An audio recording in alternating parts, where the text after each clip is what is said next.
Meet Elise, a 33-year-old corporate professional who's been happily married to Luke for 2 years. Luke, 3 years her senior, works at a sister company to hers.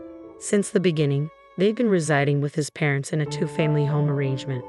Luke, the younger of 2 brothers, has an elder sibling named Cody, who's 6 years his senior. Before Elise and Luke tied the knot, it seemed like Cody and his parents were the primary occupants of the household. However, Cody's wife, Chris, known for her talkative nature and competitive spirit, often found herself at odds with her equally strong-willed mother-in-law. Eventually, Cody and his father had enough of the family disputes and decided to move out. Despite living alone since he started working, Luke and Elise never seriously considered the idea of residing separately from his parents. So when Luke's mom suddenly declared that they would be moving in after marriage, it caught both Elise and Luke off guard. Elise had assumed they would continue living in her current apartment until they decided to start a family, as it was convenient for her commute. However, it seemed that living together was inevitable in their family's eyes. Although the idea initially unsettled them, they realized that the commute wouldn't differ much whether they stayed at Luke's apartment or his parents' house. Besides, the ancestral home, crafted by Luke's grandfather, boasted both a main house and a guest house, promising ample privacy. Reluctantly, they agreed to move in. However, Elise soon found herself regretting the decision. Luke's mother, in her mid-60s, began complaining about back pain and dizziness, leaving all household chores from cleaning to laundry and shopping squarely on Elise's shoulders. As a full-time worker, even sharing chores with Luke barely managed to keep our lives and his parents' lives in order.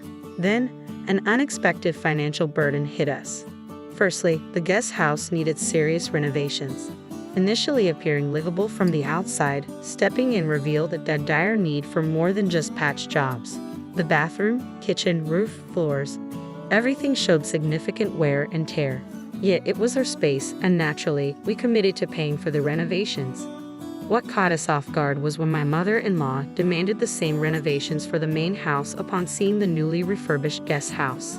It seemed inconceivable to fix up our space and leave them in a rundown place.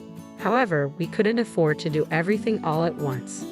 Why is Elise working then? To support us, her in-laws? My mother-in-law questioned. Exactly, Luke, we blessed you with marriage. You should serve us in return. So not only did they want the house renovated, but they also desired new high-end furniture and appliances, claiming the newly renovated rooms deserved the best. Additionally, they made us pay for every little thing, from groceries to household items. Thanks to this situation, Luke and I struggled to save even a tiny bit of money every month. Just as we approached the 3rd year, my mother-in-law and the Cody couple suddenly dropped the bomb. We're moving in, you have to move out. Christy explained that Cody got laid off, although he was actually spared but chose to leave to save a colleague with kids. Despite having 1-year-old twins himself, he was deemed more responsible due to his prestigious university background. Facing this ultimatum, Luke and I sat down with my in-laws, pleading our case for hours until we finally conceded. Fine, we'll move out this week. It was clear that we had no other choice. We've learned plenty about family from you, mother-in-law and father-in-law. It's time to put that wisdom into practice, right, Luke? I teased, glancing at my husband. Ha, finally getting it, are you? Luke chuckled. Yeah, just like Elise said, we're happy to do it. Great, case closed, he affirmed. With that, Luke and I turned our backs on our chuckling in-laws and headed for the guest house. 2 weeks later, we had movers arranged and relocated with no time to spare. Opting for the full packing service due to time constraints, we timed our move during my in-laws' regular lunch at karaoke with friends to avoid any complaints about the items we were taking. We wrapped up all the formalities in 3 days, utilizing our paid leaves and starting our new life. However, one day, I received a call from the front desk at work, informing me that someone claiming to be family was there to see me. I had a feeling she'd show up soon, but I didn't expect her to barge in on me instead of Luke. Quickly texting Luke about the situation, I braced myself for the inconvenience. Luke's response came swiftly, suggesting that we ask Maya to step out for a meeting to avoid causing trouble at the office. Passing the message to the front desk, we managed to make our in-laws leave as agreed. That night, as Luke and I pulled into the parking lot of our in-laws' compound, they, along with Cody and his spouse, rushed out of the main house and guest house to greet us. Upon closer inspection, I noticed that both my in-laws had a baby strapped to their backs, probably Cody's twins. As I locked the car, Cody's voice boomed angrily. "Hey, how dare you show up here in my parents' cars?" Luke remained composed, retorting, "Your parents' cars? Which ones are those?" This seemed to infuriate Cody even more. "The cars you both drove up in, obviously," he exclaimed. "Well, Cody, both these cars were purchased by us. Our names are even on the registration certificates. Would you like to see?" Luke interjected, stepping in. "I've been annoyed by how our parents drive these cars as if they own them. We let it slide because we live together, but now there's no need to lend them out, right?" I added, feeling a surge of irritation. "Don't forget Dad-in-law has that old minivan he used for work," Chrissy chimed in, glaring at us. "Who cares about that old car?" spat Cody. "But it's perfect for twins, isn't it? You can fit 2 car seats," I retorted, attempting to reason.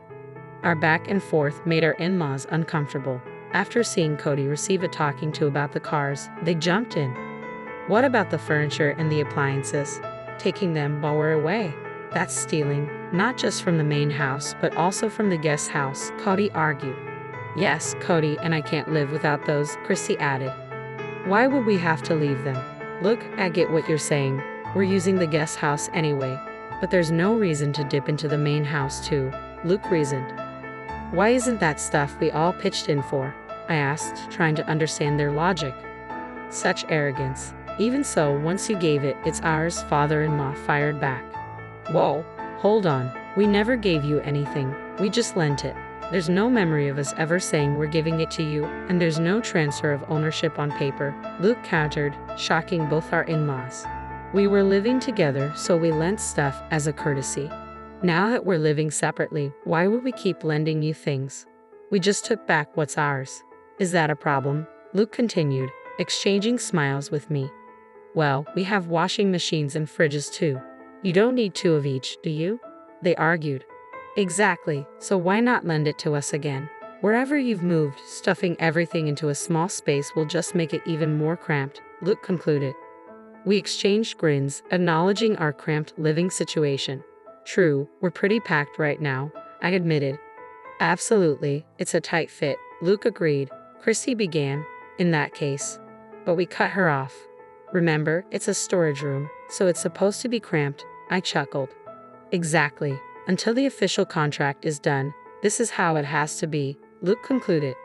This left Cody and our in-laws utterly confused. Then Luke dropped a bombshell. "Oh, by the way, both of us are moving to Boston next month." Luke smoothly explained that we had both originally been offered positions at the corporate headquarters but had turned them down because we were living with my in-laws. However, now that the obstacle of living with them was removed, we had both accepted the transfers and happily received internal notifications for positions at the corporate headquarters. Even better, if all went well, we could be working there till retirement. As luck would have it, Luke's colleague, who was going overseas for an extended period, wanted to sell his high-rise condo. Everything fell into place quickly. "You guys are going to live in a high-rise condo in Boston? Man, life sure does throw some curveballs, doesn't it?" Cody remarked. "Totally. If Cody and the gang hadn't told us to move out so they could live here, we wouldn't have stumbled upon this jackpot," I replied. "But how could we even afford a high-rise condo? That seems unreal," Chrissy questioned. "That's thanks to Alisa's dad. He provided the down payment," Luke revealed. "Alisa's dad just gave you the down payment?" Cody asked, surprised. "Yes, my sister is inheriting the family property, so this is sort of a trade-off. Plus, a previous owner asked if we could hold on to his modern altar until, upon my return to the country, I proposed lowering the asking price, and he agreed, securing a significant discount. However, hearing about the extent of the discount, Christy, who was standing nearby, burst into tears, exclaiming, "That's so unfair. I'd rather have a high-rise condo in Boston than live in Atlanta." Suddenly, the in-laws, who had been quiet all this time, switched gears and started fawning. "Well, it looks like Luke really has it together, doesn't he? Like mother, like son. Luke is following in my footsteps," they chimed in. Ignoring their comments, Luke turned to me and said, "Living in a high-rise in Boston, everyone's going to be so jealous. When are you moving? We must visit. If we're going to Boston, you should come too," I suggested. The idea seemed to intrigue them. However, the mood shifted when Cody and Christy stopped their arguing and snapped at the in-laws. "What are you talking about? Cody's being downsized, so you're going to have to support us. Plus, until I find another job, Christy will have to go back to work early from her parental leave. You'll have to take care of her household chores and the twins," they confronted. As tension mounted, Cody and Christy marched up to the in-laws who were carrying the twins. The babies, sensing the tension, started crying, waking up the entire neighborhood. Noticing the neighbors gathering at a distance from the garage, the in-laws turned beet red. Luke finally intervened, addressing Cody and the others. "Stop just standing there. Exactly, these guys are trying to take advantage of us, your parents." Luke's laughter echoed as he continued. "So, this is like a battle of wits between a raccoon and a fox, huh?" Turning to the bewildered faces around him, he grinned and explained, "If both couples, us and you, don't work, our family finances will collapse next month." Fuming, Christy asked what this meant. I chimed in, "Christy, you thought if Cody lost his job and you moved into the in-laws' rental home, you could just push the utility bills and groceries onto them, right? Well, our income was running this house and you can't count on it anymore." "I've never heard about this, exactly what we're telling you now," I admitted, puzzled. "Oh, and you'll also need to help with the mortgage payments for the house renovation. It's in father-in-law's name," Luke added. "Why is it in his name?" I questioned, catching the in-laws off guard. Luke took over, explaining, "I wanted the loan in my name since I was paying for it, but Dad insisted it would be shameful. So we used this property as collateral. Until now, we've been transferring money into Dad's account to cover the loan. Cody, you'll need to chip in starting next month." Of course, the in-laws and Cody were against it, but Luke firmly declined to continue payments. "We're going to give up the inheritance. So Cody, as the one who will inherit, you better take good care of your parents and the family home," I firmly told him. "But children are still obligated to take care of their parents, right?" my mother-in-law insisted.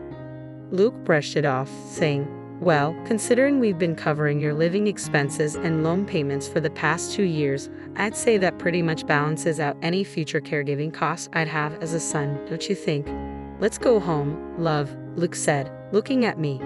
"Goodbye, everyone. I doubt we'll meet again." "Take care," I said, bidding farewell. The next day, Luke and I sold off the furniture and appliances we had moved from the main house, along with 2 cars we wouldn't need anymore. When Chrissy texted us asking for them, I simply replied, "Why?" and blocked her. After that, the special leave granted for our job transfer wasn't enough, so we had to use up our remaining paid vacations to finally finish moving into the apartment.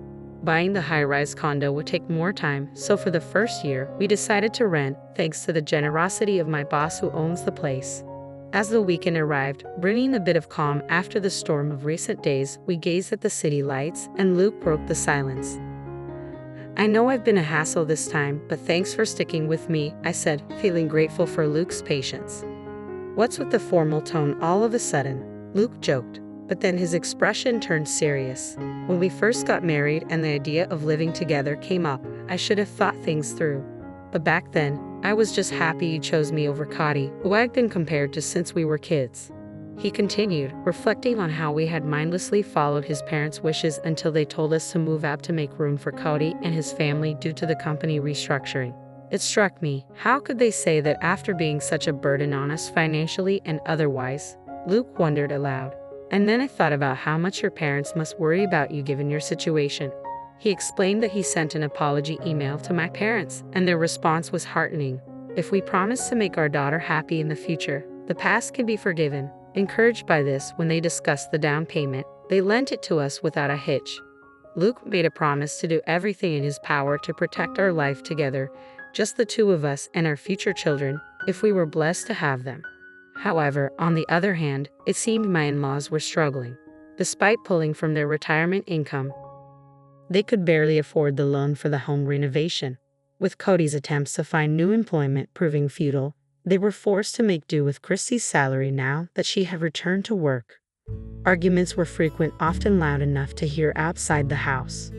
A former colleague even reached out to me, mentioning gossip about them skipping town, as they had cut off all contact with Luke and me.